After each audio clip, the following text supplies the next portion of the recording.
شهر رمضان الذي أنزل فيه القرآن هدى للناس وبينات من الهدى والفرقان شهر رمضان الذي Assalamu alaikum wa rahmatullahi wa barakatuh. Bienvenidos a Ramadán Karim una vez más. Ya saben que nos dedicamos durante este sagrado mes de Ramadán a resolver las dudas que sobre la jurisprudencia y los usos del ayuno de Ramadán le pueden ir surgiendo a la comunidad islámica en lengua española. Y para ello nos ayuda un invitado de excepción que es el Sheikh Muhammad Isa García. Assalamu alaikum, Sheikh. Alaikum salam, rahmatullah. En principio hay algo que siempre resulta problemático de alguna forma y siempre genera khilaf, es decir, disensión entre distintas opiniones, ¿no? Es el ayuno del viajero. Es cierto. Es decir, ¿debe ayunar el viajero y en qué condiciones debe no ayunar o ayunar? Sí, incluso a veces se discute si es mejor ayunar durante el viaje o es mejor desayunar, también, ¿verdad? Lo cierto es que en el Sagrado Corán se encuentra un permiso, uno podría llamarlo de esa manera, una rukhsa, para aquella persona que esté de viaje, que puede desayunar. Entonces, para la persona que va a iniciar un viaje, ¿cómo es? ¿En qué momento puede desayunar? Los sabios mencionan con respecto a esto dos condiciones esenciales para que una persona tenga permitido desayunar durante Ramadán si va a viajar. Primero es que este viaje se concrete, es decir, que realmente esté viajando. Y esto se considera cuando la persona ha abandonado su ciudad. Es decir, ya sea que la persona en un coche salga de la ciudad, de lo que es la urbanización, o por ejemplo si va a tomar un avión, este avión despegue en caso de que el aeropuerto esté dentro de la ciudad. En caso de que el aeropuerto esté fuera de la ciudad, pues con el solo hecho de llegar al aeropuerto ya se considera viajero. Esta es la primera condición. Esta condición está basada en el ayah del Sagrado Corán en la que Allah Azza wa Jal dice وَمَنْ كَانَ مَرِيضًا أَوْ عَلَى سَفَرٍ فَعِدَّةٍ مِنْ أَيَّامٍ أُخْرَ. Es decir, Allah dice quien se encuentre enfermo o de viaje podrá reponer esos días después, hablando en el contexto del ayuno. Es decir, que el hecho de estar de viaje, ala safarin, es decir, implica que uno ya está viajando. No significa el hecho de que uno tenga la intención de viajar durante ese día, porque el hecho de que uno tenga esa intención no implica que ya esté viajero. No por el hecho de tener la intención o decidir hacer un viaje significa que puede cortar el ayuno en ese momento, sino que tiene que estar viajando para poder cortar el ayuno. La segunda condición que tiene que tener ese viaje para que la persona pueda cortar el ayuno es que el objetivo de su viaje sea un objetivo lícito. Es decir, si una persona está viajando para cometer un ilícito, y hablamos un ilícito dentro de lo que es el concepto de la religión, no tiene permitido desayunar. No es lícito para él desayunar. Y si desayuna viajando por un objetivo ilícito, su desayuno no es excusable, lo cual implica un pecado gravísimo. Y la segunda condición es que el viaje no esté hecho en sí mismo para evadir el ayuno. Y es lo que lamentablemente uno conoce de algunos musulmanes. Eso te iba a decir, que he visto a más de uno que elige sus vacaciones, especialmente Ramadán, no para estar tranquilo y poder ayunar y hacer las ibadat, los actos de adoración a su gusto, sin trabajar, sino para irse de viaje y aprovechar a no ayunar en Ramadán y ayunar en invierno, ahora que nos viene aquí en el hemisferio norte un Ramadán difícil de verano, pues hay gente que dice lo ayuno luego en invierno, ¿no? Sí, si el objetivo es evadir Ramadán en su momento, eso evidentemente o sea, no es una excusa válida Y es un pecado porque es una forma de, en árabe sería tala'ub, o jugar con la religión. Porque esta circunstancia en que Ramadán está relacionado con un mes lunar, y el mes lunar, como sabemos, es inferior en números al mes solar. Las estaciones están relacionadas con el calendario solar, y por lo tanto, en diciembre siempre hace frío en el hemisferio norte, siempre hace calor en el hemisferio sur. Entonces, el hecho de que Ramadán esté relacionado con el calendario lunar hace que Ramadán transite en 33 años todas las estaciones del año, todos los meses del año, lo cual le da un sentido de justicia y de universalidad, equilibrio, universalidad, exacto, a todos los pueblos del mundo. Es decir, si uno siempre va a ayunar en Madrid, pues te va a tocar un día que sea en verano, otro que sea en otoño, otro que sea en invierno y otro que sea en primavera. Eso le va a tocar a todos los que ayunen siempre en Madrid. Y asimismo en todas las ciudades. Si estuviera de alguna manera ligado al calendario solar, pues siempre te tocaría en verano, siempre te tocaría en invierno. ¿De qué manera se puede apreciar la sabiduría de Dios a la hora de diseñar un sistema como el Islam que es válido para todo ser humano en toda época y en toda circunstancia? Y en toda ¿no? circunstancia. Y que es justo con todo ser humano en toda época y en cualquier circunstancia. Y en todo lugar, exacto. Sí, sí, sí. Eso es de las cosas, bueno, que uno se maravilla o admira cuando estudia en profundidad la legislación islámica y cómo esto se aplica en todos los lugares del mundo. Entonces, si una persona viaja por un objetivo lícito, entonces tiene este permiso de Allah Azza wa Jal de desayunar. ¿Cuándo puede? ¿Cuándo puede desayunar? Desayuna en el momento en el que realmente está viajando. Es decir, en el momento en el que ha abandonado su ciudad. Pero si el objetivo por el cual está viajando es un objetivo que no es lícito o simplemente lo hace para evadir el ayuno, entonces, aunque desayune, esa excusa no es válida. Entonces, realmente el musulmán tiene que tener su precaución en eso. No es que todo viaje implica que uno pueda dejar de ayunar. ¿De dónde se saca esta condición? Esta condición se saca que en el Sagrado Corán dice colaborad en el bien y en el birra wa taqwa, colaborad en el bien y en la piedad, y no colaboren en aquello que implica pecado o desobediencia. Entonces, todo lo que implica una desobediencia a Allah, como jugar con su religión o viajar para un objetivo que es ilícito, implica que uno no puede en realidad desayunar esos días. No es una excusa ese viaje para desayunar.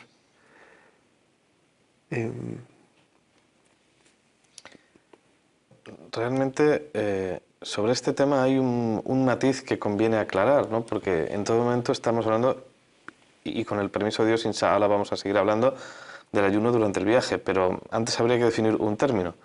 ¿Qué consideramos viaje? Es decir, porque hay quien dice 80 kilómetros, hay quien dice hasta que se dejen de ver las casas del lugar donde vives, hay quien dice que cualquier salida fuera de la normalidad sería un viaje, es decir, fuera de tu habitual trasiego sería un viaje, es decir, ¿a qué considera la Sharia viaje a efectos de ayuno, de acortamiento y juntamiento de salawat, etcétera?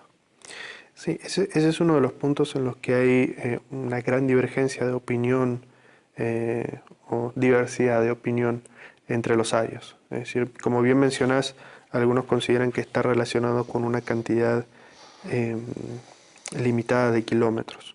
Como por ejemplo, tienen que ser 45 kilómetros de ida, 45 de vuelta, 90 kilómetros que implica el viaje para que realmente se pueda acortar el ayuno. Otros hablan de una cantidad de tiempo, otros hablan de abandonar las casas. En la actualidad, quizás si yo tuviera que elegir entre todas esas opiniones, considero que el hecho de abandonar la ciudad en la que uno reside, en la que tiene su hogar y su trabajo, desarrolla su actividad, ese es quizás lo que marca más el hecho de que uno esté viajando. No creo, y los sabios mencionan que la dificultad en el viaje en este aspecto no es un aspecto a considerar, Es decir, si viaja en primera clase o viaja en turista, ¿verdad? Es decir, o si tiene un auto o un coche de lujo o un coche básico. En ese aspecto no es a considerar la comodidad que tenga en el viaje, sino realmente si culturalmente y a efectos de la Sharia realmente está viajando. Entonces, yo considero que lo que se refiere a la Sharia es cuando uno sale de la cotidianidad de lo que significa su propia ciudad, en la que tiene todas las facilidades. Una vez que sale de la ciudad, y por eso, como mencionábamos anteriormente, sale de lo que es la urbanización en la que vive y sale al campo abierto, entonces se considera de que esa persona está viajando. Hay una situación más y es, supongamos que, como dijimos, el aeropuerto está dentro de la ciudad, o la estación de tren está dentro de la ciudad, o la estación de ómnibus está dentro de la ciudad. Y esa persona va en un avión, en un tren o en un bus a hacer un viaje de una larga distancia, lo cual le permite desayunar, romper el ayuno. ¿Cuándo es que puede romper el ayuno? ¿Verdad? Es decir, si dijimos que el aeropuerto está fuera de la ciudad, ya se considera por salir de la ciudad que está de viaje.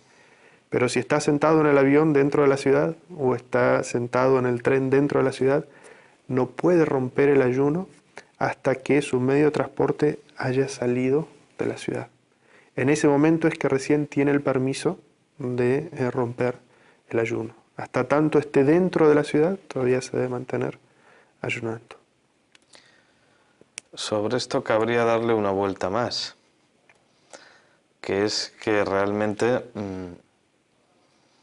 hoy en día uno puede viajar con una gran facilidad y hay gente que viaja todos los días para ir a su lugar de trabajo. Es decir, vive en una ciudad, imagínate Madrid, y va a trabajar a Toledo o a Guadalajara todos los días, que son 70, 50, 70 kilómetros. Es decir, esta persona se consideraría viaje, este desplazamiento diario y habitual en su vida, o no. Lo digo porque a la hora de romper el ayuno difiere, ¿no? Si realmente lo considera, en su consideración es un viaje, yo creo que las características están dadas como para que lo considere un viaje. Pero si él lo considera que está haciendo un viaje, es una situación, y si él considera que no está viajando, sino que es un trayecto que hace normalmente, entonces en ese caso no se considera para esa situación y esa persona un viaje. A fines de la oración es mucho más fácil determinarlo, porque realmente yo diría que una persona que hace 100 kilómetros o 70 kilómetros para ir a trabajar tiene permiso de acortar las oraciones, porque el objetivo es de alguna manera facilitar, cuando uno está fuera de la ciudad quizás no encuentre tantas mezquitas o no tenga tanta facilidad para hacer su ablución y su oración. A menos que evidentemente la ciudad a donde vaya escuche el adán, entonces ingresa a esa mezquita a realizar las oraciones en su tiempo y en su forma completa. Pero a fines del ayuno es un poco más complicado determinarlo. Y yo diría que en ese aspecto se debería tener más precaución. Es decir, si realmente la persona va y viene todos los días y no considera que es un viaje y no tiene lo que se llama mashaqqa, es decir, dificultad, entonces en ese aspecto mi consejo sería que ayunara ese día. El concepto de viaje en este caso, pues bueno, es un poco relativo y estaríamos siempre a expensas de la intención, ¿no? Si esta persona, o sea, es una cuestión quizá muy relacionada con la intención, ¿no?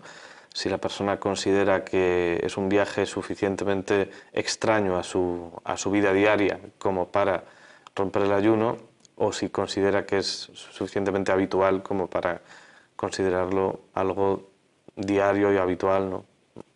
Estaría un poco... Sí. Y una pregunta más que nos puede surgir en este sentido, es decir, ¿cuánto tiempo puede no ayunar un viajero? Es decir, ¿cuánto se extiende temporalmente esta roxa, este permiso de no ayunar para quien está de viaje?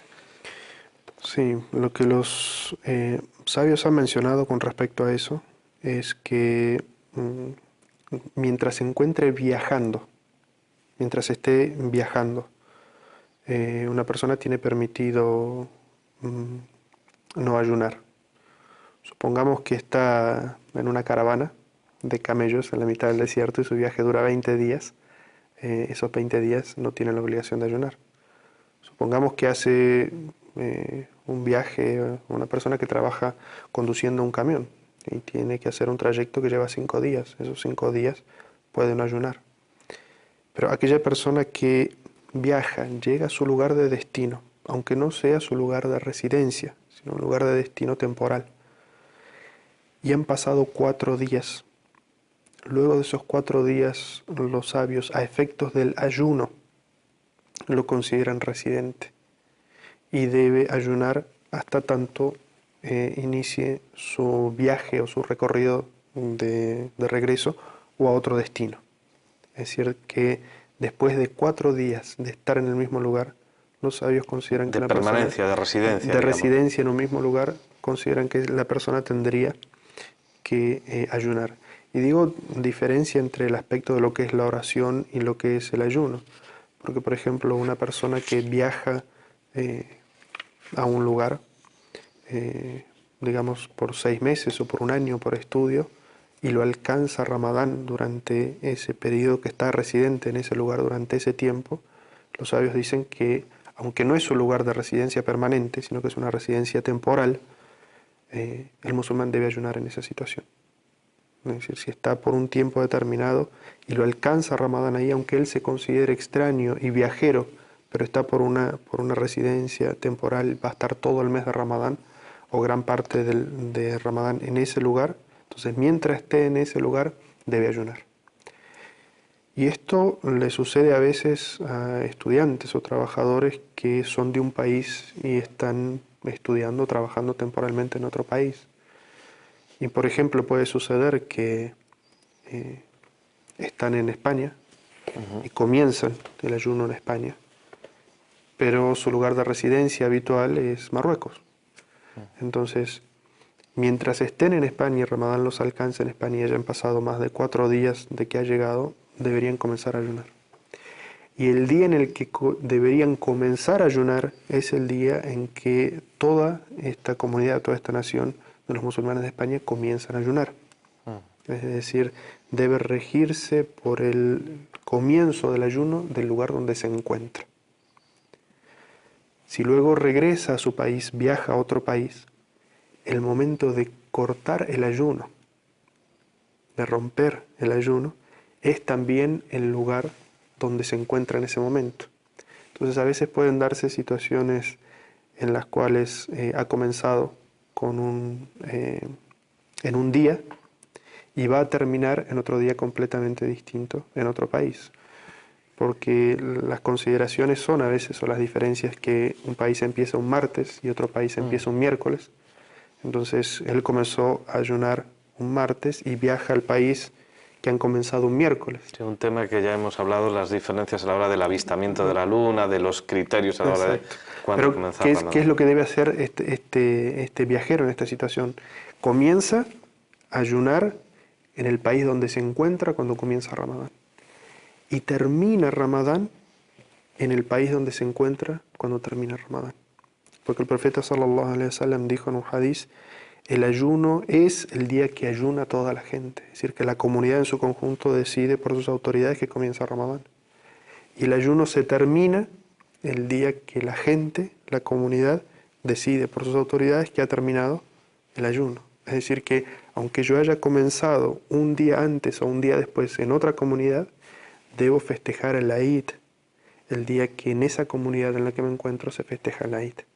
Y no puedo ni adelantarlo para festejarlo junto con la gente con la que he comenzado, ni puedo atrasarlo para festejarlo también con la gente con la que he comenzado. Es decir, el día que en el país donde me encuentro se festeja el Eid, ese día debo festejar el Eid y dejar de ayunar.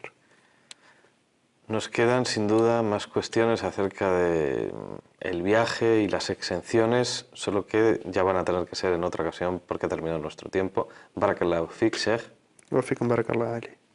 Y ustedes no falten porque nos queda mucho que hablar sobre esto y además ya saben que, como siempre, seguimos pasando lista. Assalamu alaikum wa rahmatullahi wa barakatuh. للناس وبينات من الهدى والفرقان شهر رمضان الذي أنزل فيه القرآن هدى للناس وبينات من الهدى والفرقان